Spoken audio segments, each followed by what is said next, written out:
എല്ലാവർക്കും എൻ്റെ സ്നേഹവന്ദനങ്ങൾ. ചട്ടമ്പിസ്വാമിക്ക് മറുപടി എന്ന സീരീസിനോടൊപ്പം ഒരു ചെറിയ സീരീസ് കൂടെ നമ്മൾ ഇവിടെ ആരംഭിക്കുകയാണ്.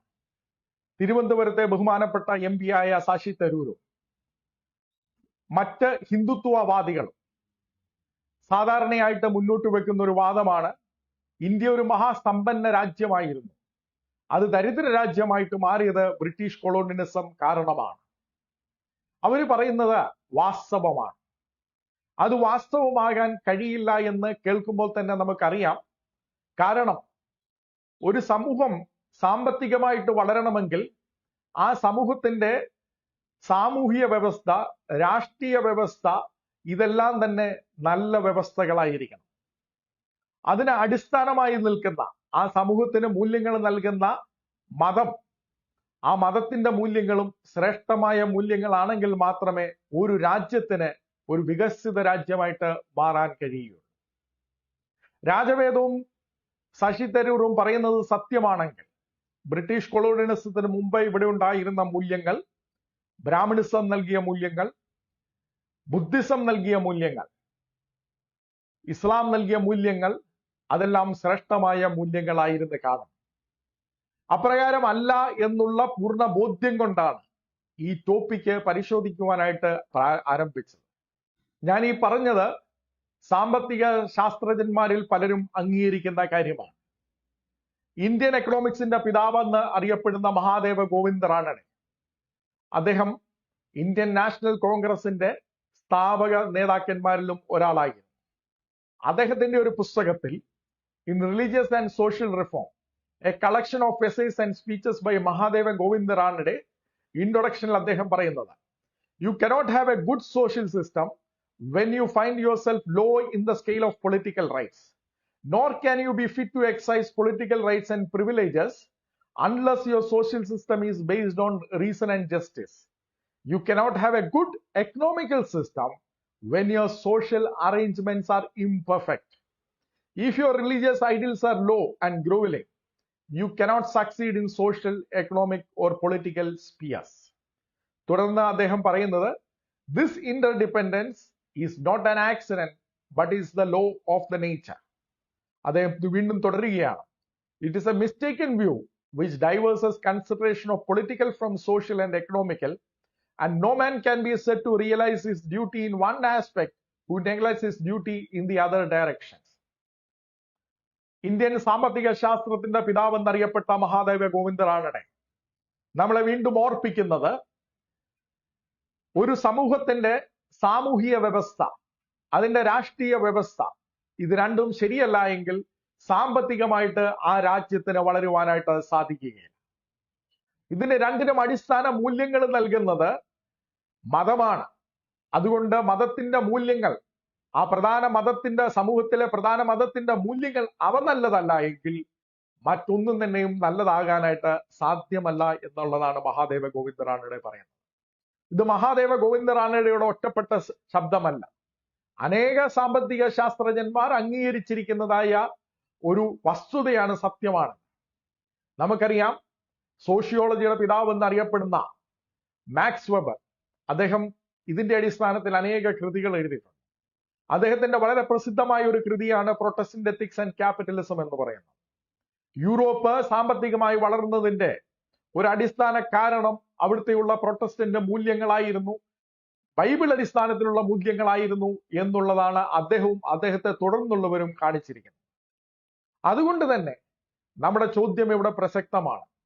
ഇന്ത്യ ബ്രിട്ടീഷ് കൊളോണിയലിസത്തിന് മുമ്പ് ഒരു മഹാസമ്പന്ന രാജ്യമായിരുന്നുവെങ്കിൽ ഇന്ത്യയിലെ മതപരമായ മൂല്യങ്ങളും സാമൂഹിക വ്യവസ്ഥയും അതെല്ലാം തന്നെ ഉയർന്ന മൂല്യങ്ങളും ഉയർന്ന അവസ്ഥയിലുമായിരിക്കണം.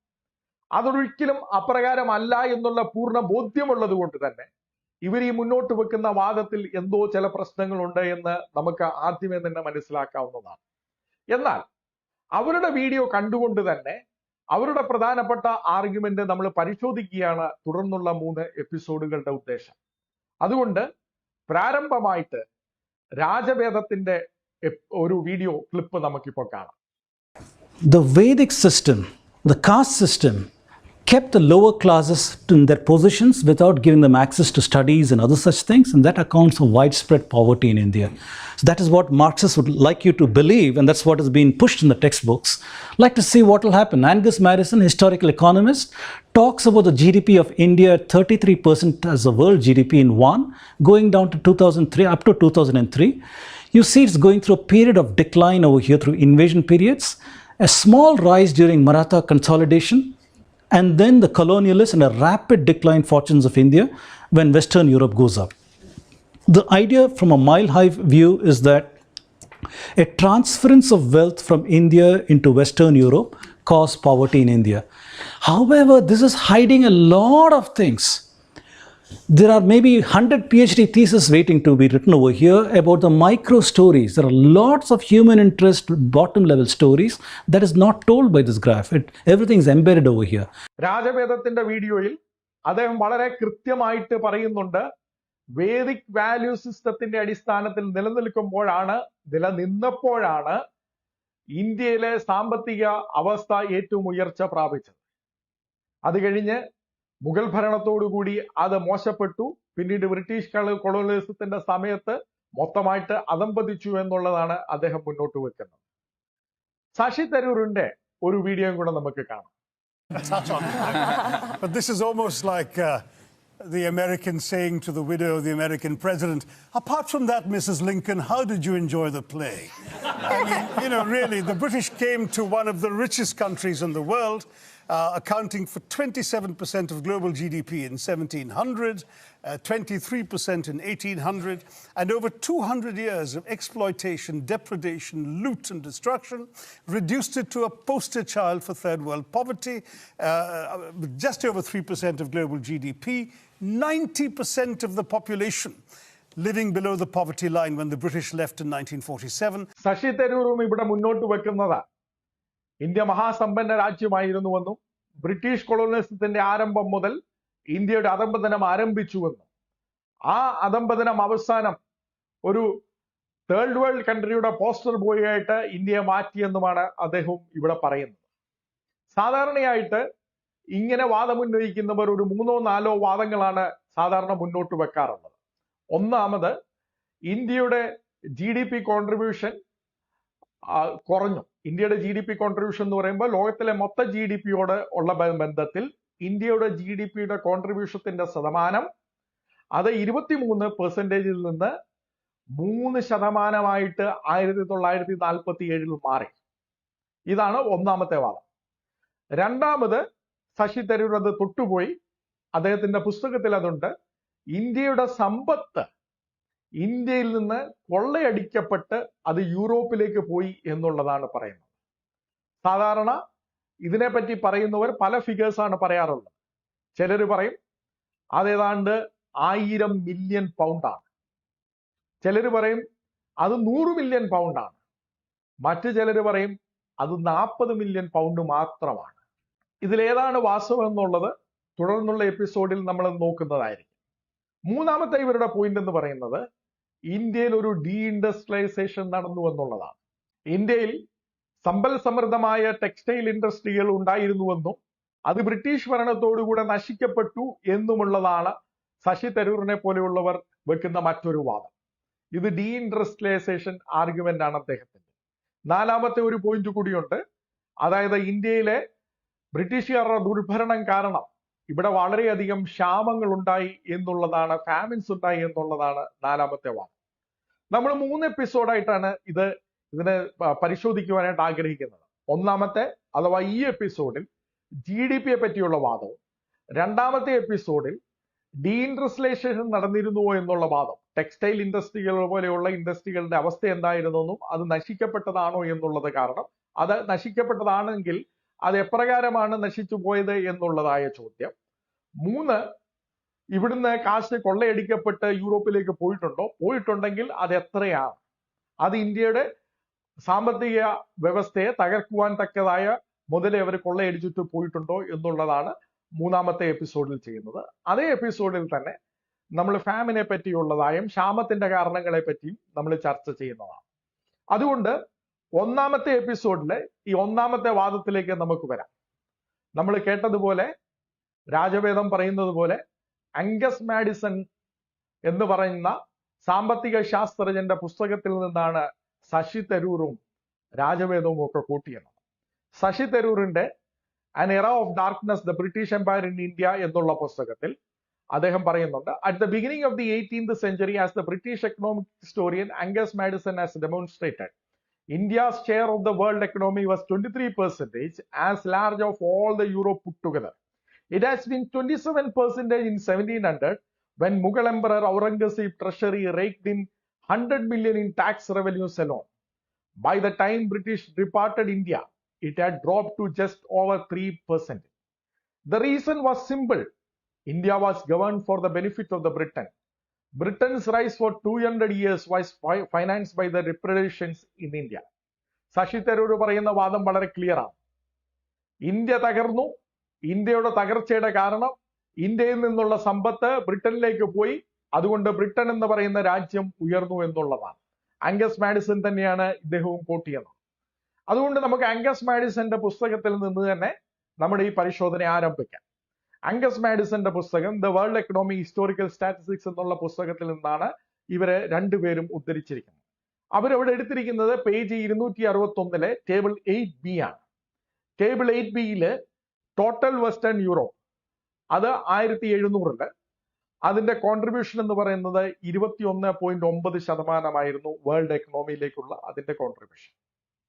ഇന്ത്യയുടെ കോൺട്രിബ്യൂഷൻ അപ്പോൾ 24.4%.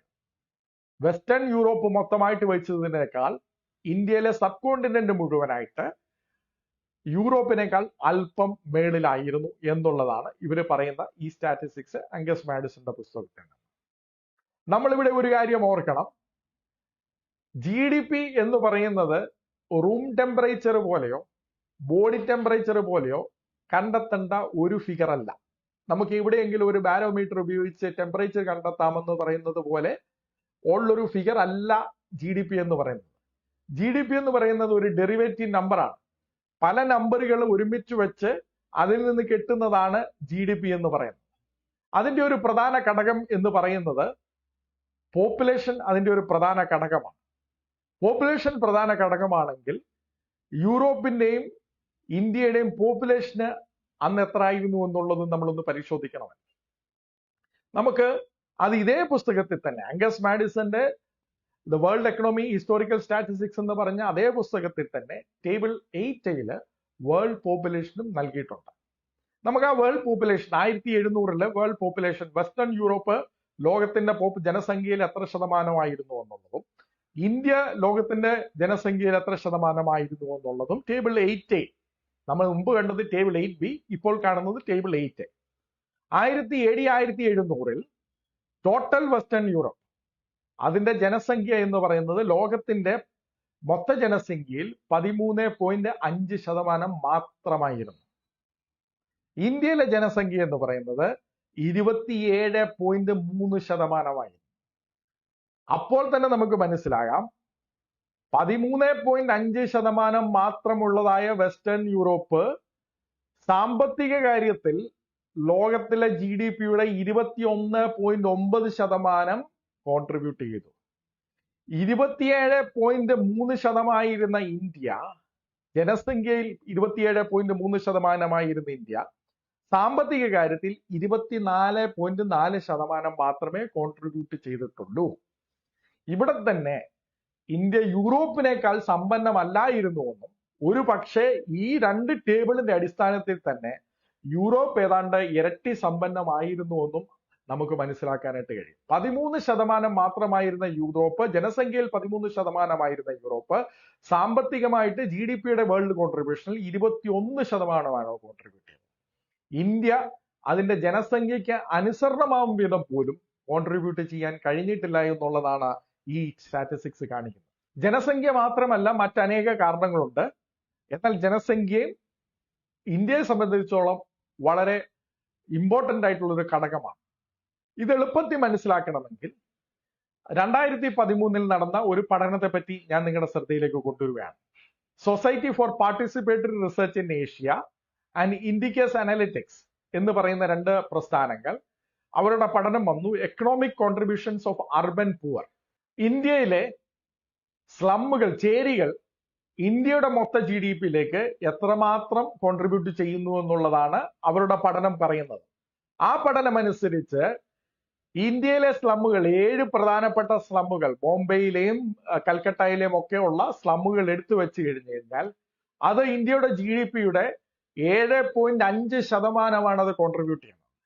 ഈ 7.5%-ന്റെ പ്രാധാന്യത മനസ്സിലാക്കണമെങ്കിൽ നമ്മൾ RBIയുടെ വെബ്സൈറ്റിലേക്ക് പോവാം. RBIയുടെ വെബ്സൈറ്റിൽ hand book of statistics on Indian States ഉണ്ട്. അതില് ഏറ്റവും ഇപ്പോൾ ലഭ്യമായിരിക്കുന്നത് 2022-ലെ സ്റ്റാറ്റിസ്റ്റിക്സ് ആണ്. ആ 2022-ലെ സ്റ്റാറ്റിസ്റ്റിക്സ് നമ്മൾ എടുത്ത് നോക്കുകയാണെങ്കിൽ ഗുജറാത്ത് മൊത്തമായിട്ട് കോൺട്രിബ്യൂട്ട് ചെയ്യുന്നത് 7.80%. കർണാടക കോൺട്രിബ്യൂട്ട് ചെയ്യുന്നത് 7.79%. കേരളം വരുമ്പോഴത്തേന് 3.8%. എന്ന് പറഞ്ഞാൽ ചേരികൾ, ഇന്ത്യയിലെ പ്രധാന ചേരികൾ ഒരുമിച്ച് വെക്കുമ്പോൾ അത് 7.5% കോൺട്രിബ്യൂട്ട് ചെയ്യുന്നുവെങ്കിൽ ഗുജറാത്ത് 7.8% കോൺട്രിബ്യൂട്ട് ചെയ്യുന്നുള്ളൂ. കേരളം 3.9% കോൺട്രിബ്യൂട്ട് ചെയ്യുന്നുള്ളൂ. അപ്പോൾ ഇതിന്റെ അടിസ്ഥാനത്തിൽ ഗുജറാത്തിനെക്കാട്ടിലും കേരളത്തിലെക്കാട്ടിലും മഹാസമ്പന്നമാണ് ഇന്ത്യയിലെ ചേരികൾ എന്ന് ആരെങ്കിലും പറയും? ഒരിക്കലും അത് പറയാനായിട്ട് സാധ്യമല്ല. അതുകൊണ്ടാണ് ഞാൻ പറഞ്ഞത് GDP കൊണ്ട് നമുക്കൊരു വെൽഫെയർ, ഒരു ജനം സമ്പന്നമായിരുന്നോ ഇല്ലയോ എന്നുള്ളത് നമുക്ക് മനസ്സിലാക്കാനായിട്ട് സാധിക്കത്തില്ല. അതിന് മറ്റ് സ്റ്റാറ്റിസ്റ്റിക്സ് കൂടെ നമുക്ക് വേണ്ടിവരും. GDP ഒരു ഡെറിവേറ്റീവ് നമ്പറാണ്. അനേക നമ്പറുകൾ കൂട്ടിവെച്ച് നോക്കുമ്പോൾ കിട്ടുന്ന ഒരു നമ്പറാണ്. അതുകൊണ്ട് തന്നെ GDP-യുടെ കോൺട്രിബ്യൂഷൻ അന്ന് ഏറ്റവും വലുതായിരുന്നത് കൊണ്ട് നമ്മൾ മഹാസമ്പന്ന രാജ്യമായിരുന്നു എന്ന് പറയുന്നത് ഈ ഡേറ്റ മിസ്റെപ്രസെന്റ് ചെയ്യുന്നതിന് തുല്യമാണ്. അത് രാജവേദം ചെയ്യുമ്പോൾ എനിക്ക് മനസ്സിലാക്കാം. പക്ഷെ ശശി തരൂർ ചെയ്യുന്നത് എന്തിനാണെന്ന് ആലോചിച്ചിട്ട് പിടികിട്ടുന്നില്ല. നമുക്ക് ന്യായമായിട്ട് ഇവിടെ ഒരു ചോദ്യം ചോദിക്കാം. എന്നിരുന്നാലും ഇന്ത്യയുടെ പോപ്പുലേഷൻ അങ്ങനെ കുറയുന്നില്ലല്ലോ. ഇന്ത്യയുടെ പോപ്പുലേഷൻ കുറയുന്നുണ്ടായിരുന്നു. നമ്മൾ ആ പോപ്പുലേഷൻ ചാർട്ടിലേക്ക് നമ്മൾ തിരിച്ചു നോക്കുകയാണെങ്കിൽ 8A തിരിച്ചു നോക്കുകയാണെങ്കിൽ 1700-ല് ചൈനയുടെ പോപ്പുലേഷൻ 22.9%. അഥവാ ഇന്ത്യയുടെ പോപ്പുലേഷനെക്കാട്ടി കുറവായിരുന്നു. 1820 ആയപ്പോഴത്തേന് ചൈനയുടെ പോപ്പുലേഷൻ 36.6%, ഇന്ത്യയുടെ പോപ്പുലേഷൻ 20% കുറഞ്ഞു. അപ്പൊ പോപ്പുലേഷനിലെ ഡിഫറൻസ് വരുന്നുണ്ട്. വേൾഡിലെ പോപ്പുലേഷൻ വെച്ച് നോക്കുമ്പോൾ ഇന്ത്യയുടെ പോപ്പുലേഷൻ ഡിഫറൻസ് വരുന്നുണ്ട്. എന്നാൽ ഇത് മാത്രമല്ല ഇന്ത്യയുടെ GDP-യുടെ അനുപാതിക കോൺട്രിബ്യൂഷൻ കുറയുവാനായിട്ടുള്ള കാരണം. ഇതിനെപ്പറ്റി ത്രിതാക്കൻ റോയ്, അദ്ദേഹം ലണ്ടൻ സ്കൂൾ ഓഫ് എക്കണോമിക്സിലെ പ്രൊഫസർ ഓഫ് എക്കണോമിക് ഹിസ്റ്ററിയാണ്. അദ്ദേഹത്തിന്റെ പുസ്തകത്തിൽ how British rule changed India economy, the paradox of the Raj എന്നുള്ള പുസ്തകത്തിൽ പറയുന്നത്, for example the statistics that India produce 25% of world output in 1800 and 2 to 4% of it in 1900 does not prove that India was once rich and later became poor. It tells us nothing about India. It only tells us that the industrial productivity in the West increased 4 to 6 times during this period. അദ്ദേഹം പറയുന്നത് 1800-ല് India world ഔട്ട്പുട്ടിന്റെ 25% എന്നും പിന്നെ അത് 2 മുതൽ 4% 1900-ൽ കുറഞ്ഞുവെന്നും പറയുന്നത് India സമ്പന്ന രാജ്യമായിരുന്നു ഉള്ളതിന്റെ ആർഗ്യുമെന്റേ അല്ല. അത് ഇന്ത്യയെ പറ്റി ഒന്നും പറയുന്നില്ല. മറിച്ച് അദ്ദേഹം പറയുന്നത് ഈ കാലഘട്ടത്തിൽ പാശ്ചാത്യ രാജ്യത്ത് അവരുടെ പ്രൊഡക്ഷൻ വളരെയധികം വർദ്ധിച്ചിരുന്നുവെന്ന് മാത്രമേ നമുക്കിത് മനസ്സിലാക്കാനായിട്ട് കഴിയൂ. ഇത് എളുപ്പത്തിൽ മനസ്സിലാക്കണമെങ്കിൽ ഞാനൊരു ഉദാഹരണം പറയാം. നമ്മൾ ഒരു 9 പേര് ധീരുഭായ് അംബാനിയുമായിട്ട് ഒരുമിച്ച് 1950-ൽ ഒരുമിച്ചിരിക്കുകയായിരുന്നു എന്ന് ചിന്തിക്കാം. അപ്പൊ മൊത്തം 10 പേര്, ധീരുഭായ് അംബാനി ഉൾപ്പെടെ 10 പേര്. അന്ന് നമ്മുടെ ഓരോരുത്തരുടെയും വരുമാനം എടുത്തു. ആ വരുമാനം നമ്മൾ കൂട്ടിവെച്ച് കഴിഞ്ഞുകൊണ്ട് നമ്മളെല്ലാവരും മൊത്ത വരുമാനത്തിന്റെ 10-1 കോൺട്രിബ്യൂട്ട് ചെയ്യുന്നവരാണ്, അല്ലെങ്കിൽ 10% കോൺട്രിബ്യൂട്ട് ചെയ്യുന്നവരാണ്. ഇത് 1950. 2000-ലേക്ക് 50 വർഷം കഴിഞ്ഞപ്പോഴത്തേക്ക് ഈ 10 പേര് വീണ്ടും ഒരുമിച്ച് വന്നു. ധീരുഭായ് അംബാനി ഉൾപ്പെടെ 10 പേര് വീണ്ടും ഒരുമിച്ച് വന്നു. പിന്നെയും അവരുടെ വരുമാനം എല്ലാം കൂടെ ഒരുമിച്ച് വെച്ചു.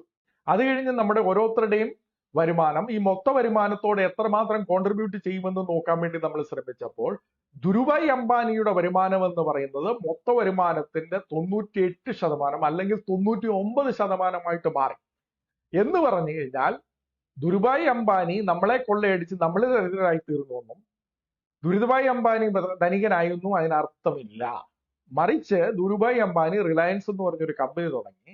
ആ കമ്പനി വളരെയേറെ വർദ്ധിച്ചു. അതിന്റെ ഫലമായിട്ട് അദ്ദേഹത്തിന്റെ വരുമാനം കൂടി. നമ്മളെല്ലാം പിന്നെയും മിഡിൽ ക്ലാസ് ആയിട്ട് തുടർന്നു എന്ന് മാത്രമേ അതിനർത്ഥമുള്ളൂ. നമ്മുടെ വരുമാനം കുറഞ്ഞു എന്നുള്ളത് മൊത്ത വരുമാനത്തിന്റെ സംഖ്യ എടുത്തിട്ട് നമ്മൾ എത്രമാത്രം കോൺട്രിബ്യൂട്ട് ചെയ്യുന്നു എന്ന് ചിന്തിച്ചു കഴിഞ്ഞാൽ നമ്മളെ പറ്റി അതൊന്നുമേ പറയുന്നില്ല. അത് ദുരുഭായ് അംബാനിയെ പറ്റി മാത്രമേ പറയുന്നുള്ളൂ. ഞാൻ പറഞ്ഞതിന്റെ സാരം മനസ്സിലായി എന്ന് വിശ്വസിക്കുന്നു. വേൾഡിന്റെ മൊത്ത GDP എടുത്തിട്ട് നമ്മൾ അതിനകത്ത് എത്രമാത്രം കോൺട്രിബ്യൂട്ട് ചെയ്തു, നമ്മുടെ കോൺട്രിബ്യൂഷൻ കുറഞ്ഞു പോയതിന്റെ കാരണം നമ്മൾ ദരിദ്രരായി തീർന്നതല്ല. മറ്റുള്ളവര് ആ സമയത്ത് അവരുടെ പ്രൊഡക്ടിവിറ്റി ഇൻക്രീസ് ചെയ്തു. ആ ഇൻക്രീസ് ചെയ്തതിന്റെ ഫലമായിട്ട് അവർ വർദ്ധിച്ചു എന്നുള്ളത് മാത്രമേ ഉള്ളൂ. നമുക്ക് മറ്റൊരു സ്റ്റാറ്റിസ്റ്റിക്സ് കൂടെ നോക്കാം. നമ്മൾ GDP നോക്കി, GDPയുടെ പോപ്പുലേഷൻ നോക്കി. ഇത് രണ്ടുകൂടെ വെച്ച് നോക്കുമ്പോൾ നമുക്ക് കിട്ടുന്ന ഒന്നുണ്ട് GDP per capita. GDP per capita നമുക്ക് മൊത്ത GDP, ഒരു രാജ്യത്തിന്റെ മൊത്ത GDP എടുത്ത് അവിടുത്തെ ജനസംഖ്യ എത്ര ഉണ്ടെന്ന് മനസ്സിലാക്കി കഴിഞ്ഞു കഴിഞ്ഞാൽ GDP പെർ ക്യാപിറ്റ നമുക്ക് കിട്ടും. കാരണം GDP പോപ്പുലേഷന്റെ കൊണ്ട് നമുക്ക് ഡിവൈഡ് ചെയ്ത് കഴിഞ്ഞു കഴിഞ്ഞാൽ GDP പെർ ക്യാപിറ്റ കിട്ടും. GDP പെർ ക്യാപിറ്റ എത്ര പ്രകാരം ഉണ്ടായിരുന്നു? 1700 നമ്മൾ നോക്കുകയാണെങ്കിൽ ഇന്ത്യയുടെ GDP പെർ ക്യാപിറ്റ $550. ഇത് വെസ്റ്റേൺ യൂറോപ്പിന്റെ GDP നമ്മൾ എടുത്ത് നോക്കുകയാണെങ്കിൽ അവർക്കന്ന് 998. ഞാൻ മുമ്പ് പറഞ്ഞതുപോലെ 1700 പോലും നമ്മൾ GDP പെർ ക്യാപിറ്റ എടുക്കുകയാണെങ്കിൽ പോലും അവിടെയും യൂറോപ്പ് നമ്മളെക്കാൾ ഇരട്ടി സമ്പന്നമായിരുന്നു എന്നുള്ളതാണ് വരുന്നത്. എന്ന് മാത്രമല്ല GDP പെർ ക്യാപിറ്റയ്ക്കും ഒരു പ്രശ്നമുണ്ട്. GDP പെർ ക്യാപിറ്റയുടെ പ്രശ്നം നമുക്കറിയാമല്ലോ.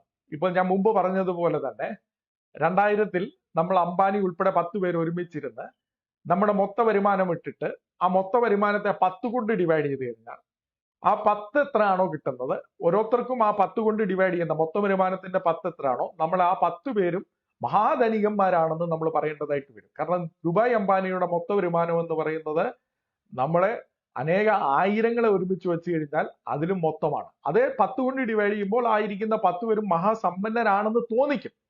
എന്നാൽ ഒരിക്കലും ആ 10 പേരും മഹാസമ്പന്നരല്ല എന്ന് നമുക്കറിയാം.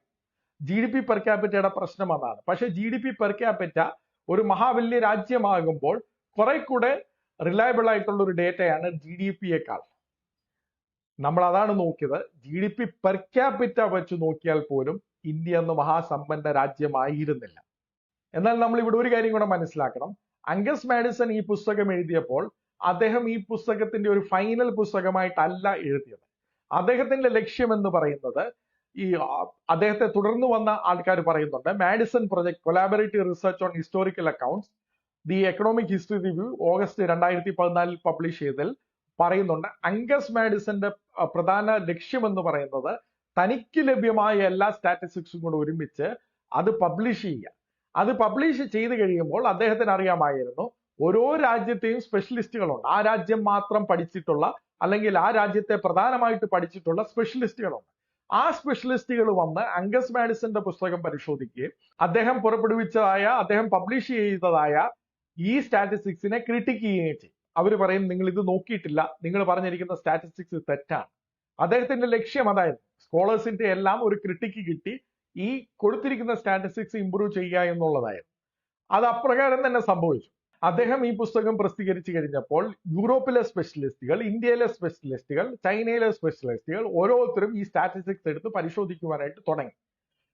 സംഭവിച്ചത് എന്താണ് എന്ന് ചോദിച്ചു കഴിഞ്ഞാൽ, യൂറോപ്പിനെ പറ്റി പഠിച്ചവർ അവർ പറഞ്ഞു നിങ്ങൾ യൂറോപ്പിനെ പറ്റി കൊടുത്തിരിക്കുന്നത് കൃത്യമല്ല, യൂറോപ്പിനെ നിങ്ങൾ കുറച്ചാണ് കാണിച്ചിരിക്കുന്നത്, യൂറോപ്പിന്റെ ഈ കാര്യങ്ങളൊക്കെ നിങ്ങൾ അവോയ്ഡ് ചെയ്തിരിക്കുകയാണ്, ഇന്ന രാജ്യങ്ങളോടൊക്കെ നിങ്ങൾ ഉൾപ്പെട്ടിരുന്നു കഴിഞ്ഞാൽ യൂറോപ്പിന്റെ സാമ്പത്തിക അവസ്ഥ അദ്ദേഹം കൊടുത്ത സ്റ്റാറ്റിസ്റ്റിക്സിനേക്കാൾ ഉയർന്ന നിലയിലാണ്. അദ്ദേഹം അവർ റിവൈസ് ചെയ്തു, അപ്വേർഡ്സ് റിവൈസ് ചെയ്തു. എന്നാൽ ഇന്ത്യയെ പറ്റി പഠിച്ചവര് അതിനെ കൺഫേം ചെയ്തു. നിങ്ങൾ പറഞ്ഞത് വാസ്തവമാണ്, നിങ്ങൾ എല്ലാ കാര്യങ്ങളും ഇതിൽ കണക്കിലെടുത്തിട്ടുണ്ട് എന്നുള്ളത് അവരവിടെ കാണിക്കുകയുണ്ടായി. അപ്പോൾ നമ്മുടെ ഈ സ്റ്റാറ്റിസ്റ്റിക്സ് വീണ്ടും റിവൈസ് ആകുകയാണ്. റിവൈസ് ആകുന്നതിന്റെ അടിസ്ഥാനത്തിൽ നമ്മൾ വീണ്ടും പരിശോധിക്കുകയാണെങ്കിൽ വെസ്റ്റേൺ യൂറോപ്പിന്റെ സാമ്പത്തിക അവസ്ഥ വീണ്ടും ഉയരുകയും ഇന്ത്യയുടെ സാമ്പത്തിക അവസ്ഥ കുറയുകയും ചെയ്യാണ്. ആ സ്റ്റാറ്റിസ്റ്റിക്സിന്റെ ഒരു ഇത് 1500 കണക്ക് ഞാനൊന്ന് കാണിക്കുകയാണ്. 1700 നമ്മൾ മുമ്പ് നോക്കിയത്, ഇത് 1500. 1500 വെസ്റ്റേൺ യൂറോപ്പിന് നേരത്തെ പ്രസിദ്ധീകരിച്ച സ്റ്റാറ്റിസ്റ്റിക്സ് അനുസരിച്ച് 771. എന്നാൽ റിവൈസ് ചെയ്ത് കഴിഞ്ഞപ്പോൾ അത് 1200 അല്ലെങ്കിൽ 1255 ആയിട്ട് മാറി. അപ്പോഴും ഇന്ത്യയുടെ സ്റ്റാറ്റിസ്റ്റിക്സ് 550 തന്നെ ശേഷിക്കുകയാണ്. എന്ന് പറഞ്ഞാൽ യൂറോപ്പ് ഇരട്ടിയിലധികം വർദ്ധിച്ചു എന്നുള്ള അർത്ഥം. GDP per capita, revised GDP per capita വെച്ച് നോക്കുകയാണെങ്കിൽ ഇവിടെ നമ്മൾ ചോദിക്കേണ്ടതായ ചോദ്യം, എന്തുകൊണ്ടാണ് യൂറോപ്പ് മഹാസമ്പന്ന രാജ്യമായതും എന്തുകൊണ്ടാണ് ഇന്ത്യ ദാരിദ്ര്യ രാജ്യമായിട്ട് തുടരുന്നത് എന്നുള്ളതാണ്. അതാണ് ശശി തരൂരിനെ പോലെയുള്ളവരും രാജവേദത്തെ പോലെയുള്ളവരും ചോദിക്കാൻ ആഗ്രഹിക്കാത്തതായ ചോദ്യം. ആ ചോദ്യം ചോദിക്കുമ്പോൾ യൂറോപ്പിന്റെ പ്രത്യേകതയും ഇന്ത്യയിൽ എന്താണ് പോരായ്മ എന്നുള്ളതും നമ്മൾ കണ്ടെത്തുകയാണ്. ഇതിനെപ്പറ്റി the wealth and poverty of the nations David Landes അദ്ദേഹത്തിന്റെ പുസ്തകത്തിലെ chapter 4 the invention of invention അദ്ദേഹം പറയുന്നത്, യൂറോപ്പിന്റെ കാര്യം നമ്മൾ പഠിക്കുന്ന ഉടനെ മിഡിൽ ഏജസില് നമ്മൾ സാധാരണ ഇരുണ്ട യുഗം എന്ന് പറയുന്ന മിഡിൽ ഏജസ് അത് ഇരുണ്ട യുഗമേ ആയിരുന്നില്ല, മറിച്ച് ചരിത്രം കണ്ടതിൽ വെച്ച് ഏറ്റവും വലുതായ ഇൻവെന്റീവ് സൊസൈറ്റി ആയിരുന്നു എന്നുള്ളതാണ്. ഡേവിഡ് ലാൻഡസ് എന്ന് പറയുന്ന പ്രൊഫസർ, അദ്ദേഹം ഹാർവേഡ് യൂണിവേഴ്സിറ്റിയിലെ പ്രൊഫസറായിരുന്നു. ഹാർവേഡ് യൂണിവേഴ്സിറ്റിയിലെ ഹിസ്റ്ററിയുടെയും ഹാർവേഡ് യൂണിവേഴ്സിറ്റിയുടെ എക്കണോമിക്സിന്റെയും പ്രൊഫസറായിരുന്ന ഇദ്ദേഹമാണ് ഇത് എഴുതുന്നത്. അദ്ദേഹം പറയുന്നത്, some may be surprise for a long time one saw the centuries as a dark interlude between the grandeur of Rome and the brilliance of Renaissance. That cliche no longer holds in matters of technological. യൂറോപ്പ് സാങ്കേതികമായിട്ട് middle ഏജസിൽ തന്നെ വളരെയധികം വർദ്ധിച്ചിരുന്നു എന്നുള്ളതാണ്. ഇതിനെപ്പറ്റി American ഹിസ്റ്റോറിയനായ ചരിത്രകാരനായ ജോസഫ് ആർ സ്റ്റെയർ, അദ്ദേഹം പ്രിൻസ്റ്റൺ യൂണിവേഴ്സിറ്റിയുടെ ഹിസ്റ്ററി ഡിപ്പാർട്ട്മെന്റിന്റെ ചെയറും അമേരിക്കൻ ഹിസ്റ്റോറിക്കൽ അസോസിയേഷന്റെ നേരത്തെ പ്രസിഡന്റും ഒക്കെയാണ്. അദ്ദേഹം ലയൺ വൈറ്റ് എന്ന് പറഞ്ഞ വ്യക്തിയുടെ medieval religion and technology collected എസ്സേസിന് ഒരു റിവ്യൂ ചെയ്യുകയാണ്. റിവ്യൂ ചെയ്യുന്നുടനെ അദ്ദേഹം പറയുന്നത്, White quite correctly emphasise the extraordinary range of medieval technological innovation. ഈ യൂറോപ്പിലെ മിഡീവിയൽ ടെക്നോളജിക്കൽ ഇന്നോവേഷൻ എന്ന് പറയുന്നത് അവിടുത്തെ സമൂഹത്തെ മൊത്തമായിട്ട് ബാധിച്ചിരുന്നതാണ്. ഒരു ചെറിയ ക്ലാസ് ഓഫ് ആൾക്കാരെ മാത്രമല്ല, മൊത്തമായിട്ട് all classes were affected by these changes. Better ploughs for the peasants, better weapons for the fighting men, better machinery for textile workers, better ships and sails patterns for merchants and seamen, spectacles for elderly scholars, papers for notaries, clocks for astrologers and perhaps for churchmen, more power, wind and water mills for everyone. എല്ലാവരെയും ഈ സാങ്കേതികമായിട്ട് അവിടുത്തെ പുരോഗമനം effect ചെയ്തിരുന്നു എന്നുള്ളതാണ് പറയുന്നത്. അദ്ദേഹം പറയുന്നത് by 1500, ഈ 1500 എന്നുള്ളത് നമ്മൾ പ്രത്യേകം നോട്ട് ചെയ്യണം. കൊളംബസ് യാത്ര പുറപ്പെടുന്നതിന് മുമ്പുള്ള കാലഘട്ടമാണ്. By 1500 Western Europe was a technology oriented society and no other was. ഇതാണ് ഈ വെസ്റ്റിനെ പുരോഗമനത്തിലേക്ക് നയിച്ചത്. അവിടെ നമ്മൾ ന്യായമായിട്ട് ചോദിക്കും, വെസ്റ്റ് എങ്ങനെയാണ് ഈ ടെക്നോളജിക്കലി അഡ്വാൻസ്ഡ് ആയത്? ഫ്രഞ്ച് ഹിസ്റ്റോറിയനായ ജീൻ ഗിംബൽ പറയുന്നത്, the spirit of inventiveness that accompanied this outlook was only possible because medieval society believed in progress, a concept unknown to the classical world. Medieval men refused to be tied down by tradition. നമ്മൾ medieval കാലഘട്ടത്തെ ഇരുണ്ട യുഗം എന്നൊക്കെ പറയുന്ന കാലഘട്ടത്തിലെ ആ ഇരുണ്ട യുഗമെന്ന് നമ്മൾ വിളിച്ച് കളിയാക്കുന്ന ആ യുഗം അത് ഇരുണ്ട യുഗമേ ആയിരുന്നില്ല എന്നുള്ളതാണ് വാസ്തവം. ആ കാലഘട്ടത്തിലാണ് പുരോഗമനത്തെ പറ്റി ഒരു സമൂഹം ചിന്തിച്ചു തുടങ്ങിയെങ്കിൽ ചിന്തിച്ചു തുടങ്ങാനായിട്ടുള്ള കാരണം. പുരോഗമനം എന്നുള്ള വാക്ക്, പുരോഗമനം എന്നുള്ള ആശയം അവർ പറയാനായിട്ടും അതനുസരിച്ച് പ്രവർത്തിക്കാനായിട്ടും പാരമ്പര്യത്തിൽ നിന്ന് മാറി പുരോഗമനത്തിലേക്ക് മാറുന്ന അവസ്ഥ വന്നു. അതിന് കാരണം ഡേവിഡ് ലാൻഡസ് കാണിക്കുന്നത് ക്രൈസ്തവ തിയോളജിയാണ്. ഡേവിഡ് ലാൻഡസ് ഒരു ക്രിസ്ത്യാനിയല്ല, അദ്ദേഹം ഒരു സാമ്പത്തിക ചരിത്രകാരനും സാമ്പത്തിക ശാസ്ത്രജ്ഞനുമാണ്. അദ്ദേഹം കാണിക്കുന്നത് ഇതെല്ലാം അടിസ്ഥാനം എന്ന് പറയുന്നത് ക്രിസ്ത്യൻ തിയോളജിയാണ്. നമുക്കതറിയാവുന്നതാണ്.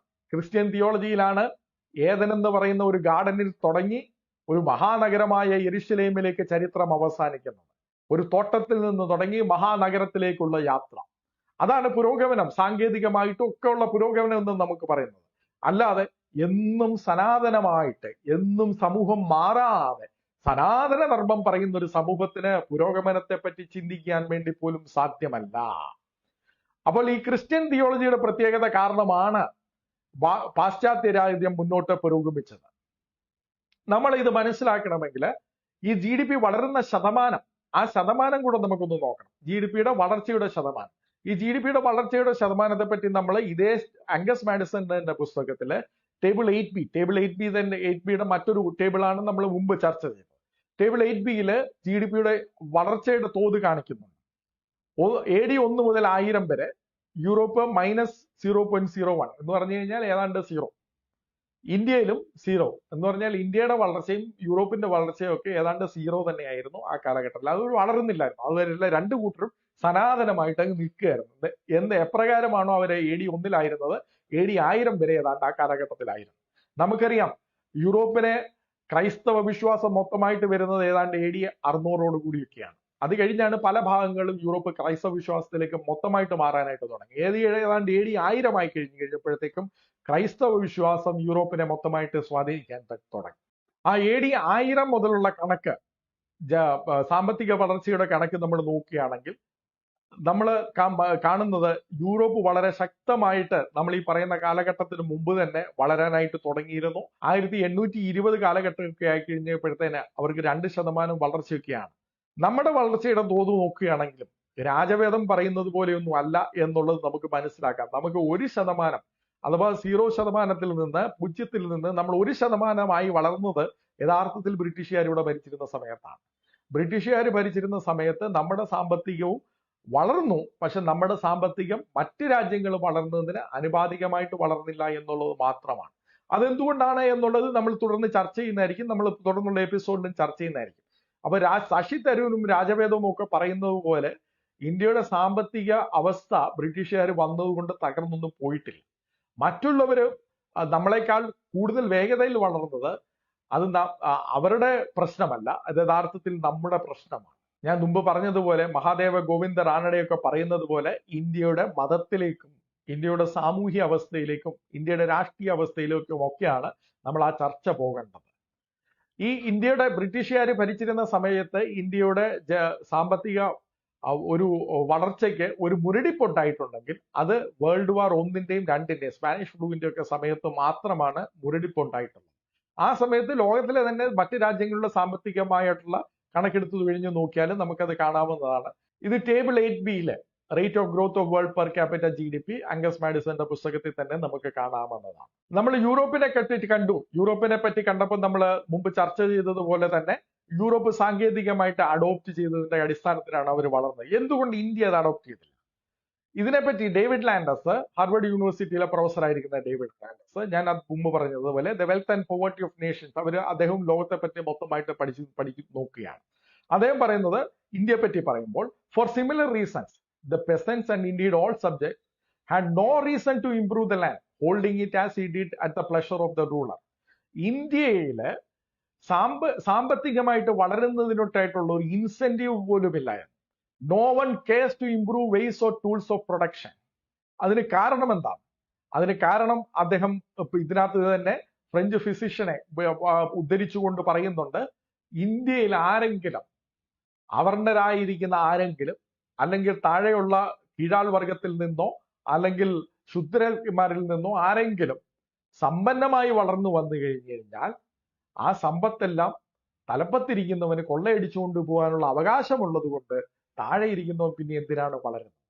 നമുക്കറിയാം, നമ്മുടെ കഴിഞ്ഞ നൂറ്റാണ്ടിലൊക്കെ ചെങ്കമ്പുഴയൊക്കെ വാഴക്കുലയുടെ കവിതയൊക്കെ നമുക്കറിയാം. ആ വാഴ വെച്ച് വാഴ നട്ട് വാഴ വളർന്ന് വാഴക്കുലയായി കഴിയുമ്പോൾ വാഴക്കുല മറ്റൊരുത്തിന് എടുത്തുകൊണ്ട് പോകാനായിട്ടുള്ള അവകാശമുണ്ടെങ്കിൽ പിന്നെ വാഴക്കുല വെക്കാനും വേണ്ടി അടിയാൻ എന്തിന് പരിശ്രമിക്കണം? അതാണ് ഇന്ത്യയിലെ മൊത്ത അവസ്ഥ. അതുകൊണ്ട് ജോലി ചെയ്യുന്നവന് അവന്റെ ടൂൾസ് ഇംപ്രൂവ് ചെയ്യേണ്ടതായിട്ടുള്ള യാതൊരു ഇൻസെന്റീവും ഇല്ലായിരുന്നു. ഇത് നമുക്കറിയാം, ഇവിടുത്തെ സ്മൃതികളിലൊക്കെ വളരെ കൃത്യമായിട്ട് എഴുതിയിട്ടുള്ള കാര്യങ്ങളാണ്. മനുസ്മൃതി 8-417 ഒക്കെ നമ്മൾ നോക്കുകയാണെങ്കിൽ, Brahmana may confidently have recourse to seizing the goods of the Shudra as the later has no property and his property is meant to be seized by the master. ശൂദ്രന്റെ സമ്പത്തൊക്കെ ബ്രാഹ്മണന് എപ്പം വേണമെങ്കിലും എടുക്കാമെന്നാണ് മനുസ്മൃതി പറയുന്നത്.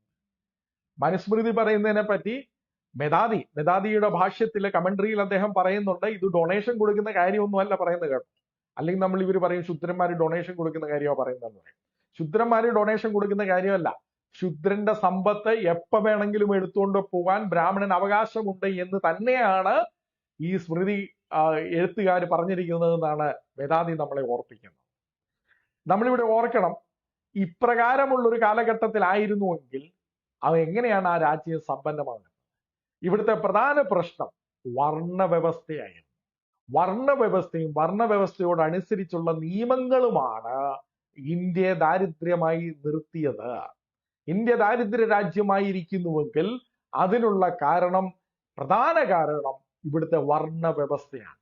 ആ വർണ്ണവ്യവസ്ഥയെ ചോദ്യം ചെയ്യാതിരിക്കാനുള്ള ഒരു തന്ത്രം മാത്രമാണ് ബ്രിട്ടീഷ് കൊളോണിയസത്തെ കുറ്റം പറയുന്നത്. കൊളോണിയസം എപ്പോഴും തെറ്റാണ്.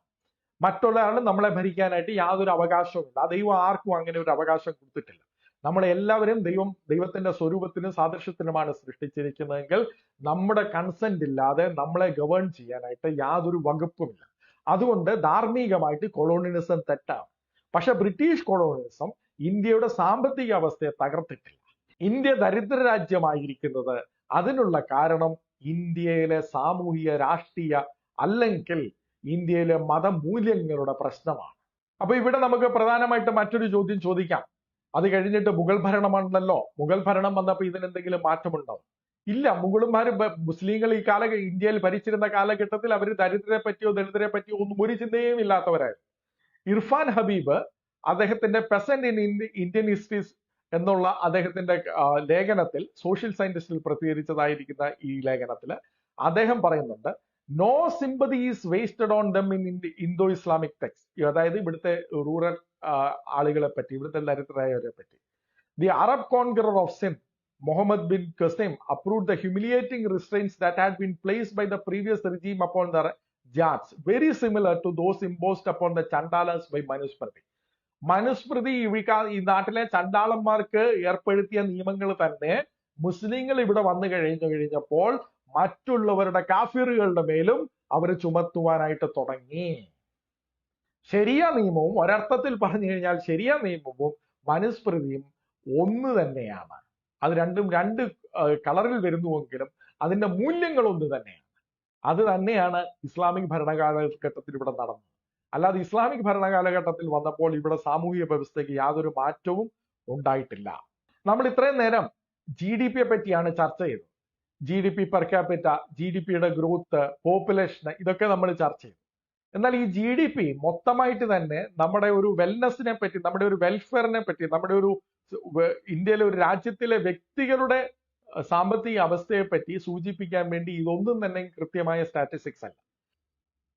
ഇതിനെപ്പറ്റി അമൃത്യ സെന്റെ പുസ്തകത്തിൽ mismeasuring our lives why GDP doesn't add up എന്നുള്ള പുസ്തകത്തിൽ അവരൊരു ഉദാഹരണം കാണിക്കുന്നുണ്ട്. അവർ കാണിക്കുന്ന ഉദാഹരണം വളരെ അടുത്ത കാലഘട്ടത്തിലുള്ള ഉദാഹരണമാണ്. ഉദാഹരണത്തിന് US, അമേരിക്കയെ പറ്റിയുള്ള, അമേരിക്കയിൽ 1999 മുതൽ 2008 വരെയുള്ള കാലഘട്ടത്തിൽ GDP പെർ ക്യാപിറ്റ വളരെയധികം വർദ്ധിച്ചു. എന്നാൽ സാധാരണ ജനത്തിന്റെ ജീവിതത്തിന് യാതൊരു മാറ്റവും വന്നില്ല. GDP പെർ ക്യാപിറ്റ വർദ്ധിച്ചു. GDP പെർ ക്യാപിറ്റ വർദ്ധിച്ചിട്ട് പോലും സാധാരണ മനുഷ്യന്റെ ജീവിതത്തിൽ മാറ്റം വന്നില്ല എങ്കിൽ കാരണം അവിടുത്തെ ഇൻകം ഇൻഇക്വാളിറ്റി ഉണ്ടായിരുന്നു എന്നുള്ളതാണ്. എന്ന് പറഞ്ഞാൽ സമ്പന്നൻ വീണ്ടും സമ്പന്നനായി, ദരിദ്രൻ ദരിദ്രനായി തുടർന്നു, മിഡിൽ ക്ലാസ് ആയിട്ട് തുടർന്നു. അവിടെയും GDP പെർ ക്യാപിറ്റയും GDPയും വർദ്ധിക്കും. പക്ഷെ നമ്മുടെ ജീവിതത്തിന് യാതൊരു മാറ്റവും ഉണ്ടായിട്ടില്ല. അവിടെയാണ് നമ്മൾ മറ്റുള്ള ഇൻഡിക്കേറ്റേഴ്സിലേക്ക് നോക്കേണ്ടത്. ഈ GDP പെർ ക്യാപിറ്റയെ പെർഫെക്റ്റ് അല്ലാത്തത് കൊണ്ട് തന്നെ നമ്മൾ മറ്റുള്ള ഇൻഡിക്കേറ്റേഴ്സിലേക്ക് നോക്കുന്നു. ഒരു രാജ്യത്തിന്റെ സാമ്പത്തിക അവസ്ഥയെ പറ്റി മനസ്സിലാക്കണമെങ്കിൽ, ആ മറ്റുള്ള ഇൻഡിക്കേറ്റേഴ്സ് നമുക്ക് മനസ്സിലാകണമെങ്കിൽ ഇന്ത്യയിൽ പണ്ട് സന്ദർശിച്ചിട്ടുള്ള ചരിത്രകാരന്മാരുടെ അല്ലെങ്കിൽ യാത്രക്കാരുടെ ചരിത്ര വിവരണങ്ങൾ നമ്മൾ നോക്കുകയാണ് വേണ്ടത്. ഇതിനെപ്പറ്റി Irfan Habib the Cambridge Economic History of India volume 1 chapter 15 standard of living, ആ ഒരു പുസ്തകം മുഗൾ കാലഘട്ടത്തിലെയാണ് പറയുന്നത്. അവര് പറയുന്നത് മറ്റ് രാജ്യങ്ങളിൽ നിന്ന് ഇവിടെ ഇന്ത്യ സന്ദർശിച്ചതായ ആളുകള് ഇന്ത്യയില് ഒരു ചെറിയ ന്യൂനപക്ഷം, മഹാസമ്പന്നമായ ഒരു ചെറിയ ന്യൂനപക്ഷത്തെയും ദരിദ്രത്തിന്റെ അടിത്തട്ടിൽ കിടക്കുന്ന മഹാഭൂരിപക്ഷത്തെയും കണ്ടു എന്നുള്ളതാണ്. ഇതിന്റെ ഈ ഒരു അന്തരം നമുക്ക് മനസ്സിലാക്കണമെങ്കിൽ നമ്മൾ തുടർന്നുള്ള എപ്പിസോഡിൽ കാണാവുന്നതാണ്. ഈസ്റ്റ് ഇന്ത്യ കമ്പനിക്ക് കടം കൊടുക്കാൻ കഴിയുന്ന ചില വ്യക്തികൾ പോലും ഇന്ത്യയിലുണ്ടായി. അത്ര മഹാസമ്പന്നരായ ചിലരുണ്ടായി. പക്ഷെ അവർ വളരെ ന്യൂനപക്ഷമാണ്. പൊതുജനം, ഭൂരിപക്ഷ ജനം വളരെയേറെ ദാരിദ്ര്യത്തിലാണ് കിടന്നത്. ആ പുസ്തകത്തിൽ തന്നെ അവർ തുടരുകയാണ്. Abdul Fazl, the great historian of Akbar's reign, അക്ബറിന്റെ കാലഘട്ടത്തിൽ ജീവിച്ചിരുന്ന ചരിത്രകാരനായ അബ്ദുൾ ഫാസിൽ പറയുന്നത് ബംഗാളിലെ ജനം, ഇത് ബംഗാളിനെ പറ്റി മാത്രമല്ല ഇന്ത്യയുടെ ഏത് ഭാഗത്തെ പറ്റിയും ഇത് ആപ്ലിക്കബിൾ ആണ്. ബംഗാളിലെ ജനം അന്ന് ഏതാണ്ട് പൂർണ്ണമായി നഗ്നരായിരുന്നു. അവരുടെ ഷെയ്ം അല്പമായിട്ട് മറയ്ക്കാനുള്ള അല്പവസ്ത്രം അല്ലാതെ പൂർണ്ണമായിട്ട് അവർ നഗ്നനായിരുന്നു. കാരണം അവർക്ക് വസ്ത്രം മേടിക്കാൻ പോലും കഴിവില്ലാത്തവരായിരുന്നു. ഇവിടെ നമ്മൾ സാധാരണ ഒരു മുടന്തൻ ന്യായമായിട്ട് വരാം, അല്ലാതെ കാലാവസ്ഥയുടെ കാരണവും സംസ്കാരത്തിന്റെ കാരണവും കൊണ്ടാണ് എന്നുള്ളത്. അതിനെപ്പറ്റിയും ഇവർ ചിന്തിച്ചിട്ടുണ്ട്. അതിനെപ്പറ്റി അവർ ചർച്ച ചെയ്തിട്ട് പറയുന്നത് ഈ ക്ലൈമാറ്റിക് കണ്ടീഷൻസും സോഷ്യൽ ട്രഡീഷൻസും ഒക്കെ നമ്മൾ അക്കൗണ്ട് ചെയ്താൽ പോലും ഒരു വ്യത്യാസം പിന്നെയും കിടക്കുകയാണ്. ഇവിടുത്തെ മഹാസമ്പന്നൻ അന്നും നല്ല ഡ്രസ്സിലാണ് ധരിക്കുന്നത്. കാലാവസ്ഥയും സംസ്കാരവുമാണെങ്കിൽ മഹാസമ്പന്നനും ആ രീതിയിലല്ല ധരിക്കേണ്ടത്. എന്നാൽ മഹാസമ്പന്നൻ നല്ല വസ്ത്രം ഇട്ട് നടക്കുകയും ദരിദ്രനായവൻ വസ്ത്രം പോലും ഇല്ലാതിരിക്കുകയും ചെയ്യുമ്പോൾ ഇവിടുത്തെ ദാരിദ്ര്യത്തെ പറ്റി നമുക്ക് മനസ്സിലാക്കാനായിട്ട് കഴിയുമല്ലോ. അപ്പം വസ്ത്രം മാത്രമല്ല, അവരുടെ താമസ സൗകര്യങ്ങളെ പറ്റി നമ്മൾ നോക്കുന്നുണ്ട്. ഇതേ കേംബ്രിഡ്ജ് എക്കണോമിക് ഹിസ്റ്ററി ഓഫ് ഇന്ത്യയില് ചാപ്റ്റർ 15 തന്നെ അവരതിനെ പറ്റി തുടർന്ന് ചർച്ച ചെയ്യുന്നുണ്ട്. അവർ തുടർന്ന് ചർച്ച ചെയ്യുമ്പോൾ ബംഗാളിനെ പറ്റി പറയുന്നുണ്ട്. ബംഗാളിലെ കുടിലുകളിൽ മാത്രമല്ല, സൗത്ത് ഇന്ത്യയിലെ കുടിലുകളെ പറ്റി പറയുന്നുണ്ട്. ചില കുടിലുകളിലൊന്നും ഒരാൾക്ക് എഴുന്നേറ്റ് നിൽക്കാൻ പോലും പറ്റാത്തതായ ചെറിയ കുടിലുകളാണ് ഉള്ളത്. അത്രമാത്രം ദാരിദ്ര്യത്തിലാണ് നമ്മൾ ജീവിച്ചിരുന്നത്. ഇത് ബംഗാളിലും കേരളത്തിലും മാത്രം, സൗത്തിലും മാത്രം ഒന്നുമല്ല കേട്ടോ, ഗുജറാത്തിലും അങ്ങനെയായിരുന്നു. ഗുജറാത്തിനെ പറ്റി പറയുന്നുണ്ട്. അവിടെയും ദരിദ്രന്മാര് വളരെയേറെ മോശപ്പെട്ട അവസ്ഥയിലാണ്. അവരുടെയൊക്കെ കുടിലുകളിൽ പശുവും ആടും ഒക്കെ കൂടി കിടക്കുന്നതായ, എല്ലാവരും കൂടെ കിടക്കുന്നതായ ചെറിയ കുടിലുകളാണ്. ഇതാണ് ഭൂരിപക്ഷത്തിന്റെ അന്നത്തെ അവസ്ഥ. ഞാൻ പറഞ്ഞതുപോലെ ചില മഹാധനികന്മാരുണ്ട്, പക്ഷെ ഭൂരിപക്ഷം ഈ ഒരു അവസ്ഥയിലാണ് കിടന്നത്. യാത്രാ വിവരണങ്ങൾ മാത്രമല്ല, അന്നത്തെ ചരിത്രകാരന്മാരുടെ എഴുത്തുകളിൽ നിന്ന് മാത്രമല്ല, അന്ന് ബ്രിട്ടീഷുകാർ ഇവിടെ വന്നു കഴിഞ്ഞതിന് ശേഷം ഇവിടുത്തെ സാധാരണ ഒരു ജോലിക്കാരന്റെ ശമ്പളവും യൂറോപ്പിലെ ജോലിക്കാരന്റെ ശമ്പളവും തമ്മിൽ അവർ കമ്പയർ ചെയ്യുന്നുണ്ട്. അവരെ സംബന്ധിച്ചോളം അവർ ബിസിനസ്സിന് വേണ്ടിയാണല്ലോ ഇവിടെ വന്നത്. അപ്പോൾ അവർക്ക് ഇന്ന് നമ്മൾ ഔട്ട്സോഴ്സിങ്ങിന് കമ്പയർ ചെയ്യുന്ന മാതിരി അന്നും അവർ കമ്പയർ ചെയ്യുന്നുണ്ട്. കമ്പയർ ചെയ്തിട്ട് പറയുന്നത് ഇത് the trading world of Asia and English East India Company chapter 11 K N. Chaudhuri എഴുതുന്നു. കെ.എൻ. ചൗധരി അന്നത്തെ ഈസ്റ്റ് ഇന്ത്യ കമ്പനിയുടെ ഒക്കെ ആൾക്കാരെ വിളിച്ചിട്ട് ഉദ്ധരിച്ചുകൊണ്ട് പറയുന്നത്, the court of directors spoke of the wage rates of the French workman as being 6 times those of the Indian. അന്ന് ഒരു സാധാരണക്കാരന്റെ ശമ്പളം ഇന്ത്യയിലും ഫ്രാൻസിലുമായിട്ട് നമ്മൾ താരതമ്യം ചെയ്യുകയാണെങ്കിൽ ഇന്ത്യയിലെ സാധാരണക്കാരന്റെ ശമ്പളം, മാസ വരുമാനം എന്ന് പറയുന്നത് ഫ്രഞ്ചുകാരനെക്കാട്ടിൽ 6 മാത്രമായിരുന്നു. ഫ്രഞ്ചുകാരൻ അഥവാ 6 ഇരട്ടി ഉണ്ടായിരുന്നു എന്നുള്ളതാണ് വാസ്തവം. ഇത് ഫ്രാൻസിന്റെ കാര്യമാണ് പറയുന്നത്. അന്ന് ഫ്രാൻസിനെക്കാട്ടിൽ സമ്പന്നമായിരുന്നു ഇംഗ്ലണ്ട്. അപ്പോൾ ഇംഗ്ലണ്ടിലെ ഒരു സാധാരണക്കാരന്റെ ശമ്പളം ഇതിലും അല്പം മേളിൽ തന്നെ ആയിരിക്കും. ഇതായിരുന്നു ഇവിടുത്തെ അവസ്ഥ. ഈ ഒരു കുടിലിൽ താമസിക്കുന്ന, വസ്ത്രമില്ലാതെ നടക്കുന്ന ഈ ഒരു അവസ്ഥയെ കണ്ടുകൊണ്ടാണ് ശശി തരൂരിനെ പോലെയുള്ളവർ പറയുന്നത്, ഇല്ല, നമ്മുടെ GDP-യുടെ ശതമാനം ഭയങ്കര വലുതായിരുന്നു. ഇവിടെ നമുക്ക് ന്യായമായിട്ട് ഒരു സംശയം കൂടെ വരാം. GDP പ്രകാരം നമ്മുടെ സാമ്പത്തിക അവസ്ഥയും നമ്മുടെ ഒരു സാധാരണ ജനത്തിന്റെ ജീവിത അവസ്ഥയും പ്രദർശിപ്പിക്കാൻ വേണ്ടി കഴിയുന്നതായ ഒരു സംഖ്യ അല്ലെങ്കിൽ പിന്നെ എന്തിനാണ് നമ്മൾ GDP നോക്കുന്നത്? ഈ GDP-യുടെ ചരിത്രം നമ്മളൊന്ന് പരിശോധിക്കുകയാണെങ്കിൽ GDP-യുടെ പ്രയോജനം നമുക്ക് അതിനകത്ത് മനസ്സിലാകും. GDP-യുടെ പ്രയോജനം സാധാരണക്കാരന്റെ ജീവിതത്തിന്റെ ഒരു അളവുകോലായിട്ടല്ല. അത് രാജ്യത്തിന്റെ ഒരു മൊത്ത സമ്പത്ത് എന്തിനാണ് അവർ GDP തുടങ്ങിയതെന്ന് പറഞ്ഞു കഴിഞ്ഞാൽ, GDP a brief but affectionate history. Diane Coyle GDP-യെ പറ്റി പറയുന്നത് 2ാം ലോക മഹായുദ്ധത്തിന്റെ സമയത്ത് ആണ് GDP ആരംഭിക്കുന്നത്. GDP-യെ പറ്റിയുള്ള പഠനങ്ങൾ തുടങ്ങുന്നത്. GDP തുടങ്ങിയെന്ന് പറഞ്ഞാൽ ഒരു രാജ്യത്തിന് എത്രമാത്രം മറ്റൊരു രാജ്യവുമായിട്ട് യുദ്ധം ചെയ്യാനുള്ള കപ്പാസിറ്റി ഉണ്ട്. അപ്പോൾ ഒരു രാജ്യത്തിന്റെ കപ്പാസിറ്റി അളക്കണമെങ്കിൽ GDP നമുക്ക് പ്രയോജനകരമായിട്ട് വരും. അല്ലാതെ സാധാരണക്കാരന്റെ ജീവിതം അളക്കണമെങ്കിൽ GDP നമുക്ക് പ്രയോജനമുള്ള സംഖ്യയല്ല. അപ്പൊ GDP കൊണ്ട് പ്രയോജനമുണ്ട്, പക്ഷെ ആ GDP ഉദ്ധരിച്ചുകൊണ്ട് ഇന്ത്യക്കാരൻ മഹാസമ്പന്നമായിരുന്നുവെന്നോ ഇന്ത്യ അനുവാദികമായിട്ട് മഹാസമ്പന്നമായിരുന്നുവെന്നോ ഉള്ള രീതിയിൽ ശശി തരൂർ ഒക്കെ പറയുന്നത് വെറും മിസ്റെപ്രസെന്റേഷൻ മാത്രമാണ്. ഇത്രയും നേരം നിങ്ങൾ എന്നെ കേട്ടതിന് നന്ദി. ഇത് GDP-യുടെ ആർഗ്യുമെന്റ് മാത്രമാണ് നമ്മൾ ഈ എപ്പിസോഡിൽ ചർച്ച ചെയ്തത്. തുടർന്ന് വരുന്ന എപ്പിസോഡിൽ ഇവിടെ ഡീഇൻഡസ്ട്രിയലൈസേഷൻ നടന്നു എന്നുള്ളതാണ് നമ്മൾ ചർച്ച ചെയ്യുവാനായിട്ട് ആരംഭിക്കുന്നത്. അതോടൊപ്പം തന്നെ 3ാമത്തെ എപ്പിസോഡിൽ നമ്മൾ ചർച്ച ചെയ്യുവാനായിട്ട് പോകുന്നത് ഇന്ത്യയിൽ നിന്ന് യഥാർത്ഥത്തിൽ ബ്രിട്ടീഷുകാര് സമ്പത്ത് കൊള്ളയടിച്ചുകൊണ്ട് ബ്രിട്ടനിലേക്ക് പോയിട്ടുണ്ടോ എന്നുള്ളതാണ്. ഇത്രയും നേരം എന്നെ കേട്ട എല്ലാവർക്കും വീണ്ടും ഞാൻ നന്ദി പറഞ്ഞുകൊണ്ട് എന്റെ വാക്കുകളെ ചുരുക്കുന്നു. ദൈവം നിങ്ങളെ ഇവരെയും അനുഗ്രഹിക്കുമാറാകട്ടെ.